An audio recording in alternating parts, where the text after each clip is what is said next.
Well, hey everyone, and welcome to the very last Theology Matters Thursday of 2012. Yes, that's right. Christmas is behind us now, and the new year is right around the corner, and this is the time of year when many of us start to think about the new year and what we want to see changed in our life in the new year. And the question I want to look at today is, well, how can I really keep my New Year's resolution in this upcoming year?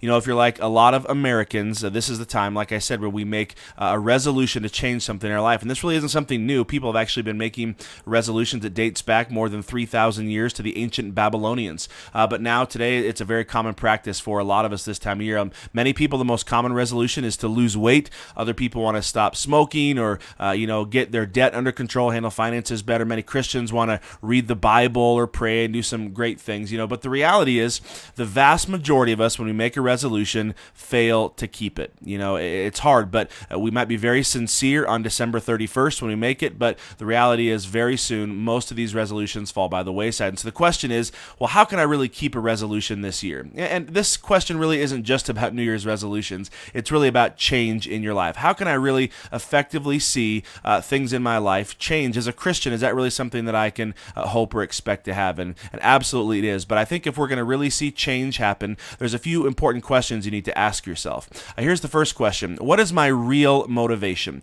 A lot of times, if we're honest with ourselves, some of the things we want to change really aren't motivated by anything that has to do with God. Often our resolutions revolve around our own vanity or our greed or our pride, and we wouldn't say that, but real deep down, that's what it's really all about. And so the reality is, if your resolution really isn't ultimately there to please God and honor God, well, then you're not going to have God on your side in this, and so you will likely fail. And so I'd encourage you to think about the Bible's admonition in 1 Corinthians 10:31 that says, whatever you do, do it all for the glory of God. And so the first thing you have to ask yourself is this change in my life, is it really there deep down honestly? Am I really seeking to glorify God with this or glorify myself? Here's a second question. What am I really relying on in this? Often when we want to see change, we fail because we say, okay, I just got to pull myself up by my bootstraps and try harder and try to just be a better person. Well, ultimately, when you're relying on yourself, you're going to fail. If God isn't honestly a part of the equation, if you're not regularly seeking Him out, then you are most likely going to fail in your resolution. Be reminded of Philippians 4:13, where Paul says, I can do everything through Him who gives me strength. The ultimate strength we have to accomplish anything positive in this life is from God. And so if you really want to see change, seek God out. Ask Him to empower you and strengthen you.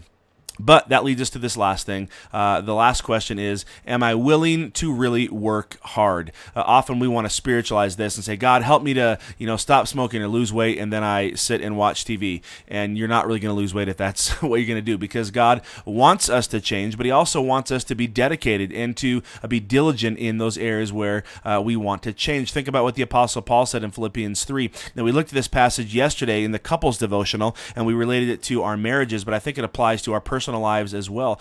He talks about, I want to move forward, and I'm not perfect yet. I'm certainly not arrived yet, but he says, one thing I do, I forget what's behind, and I strain toward what is ahead, and I press on toward the goal. The Apostle Paul talks about this straining and this pressing forward, and that's all language of hard work. And if you're really going to see change in your life, you have to be dedicated. You have to be willing to put in the hard work, to strain and to press forward. And if you're not, you're most likely going to fail. And so this year, as you make a New Year's resolution, I encourage you to really ask God to give you one that honors Him, and then rely on Him, and then work hard and see that change in your life. All right, we will see you next year.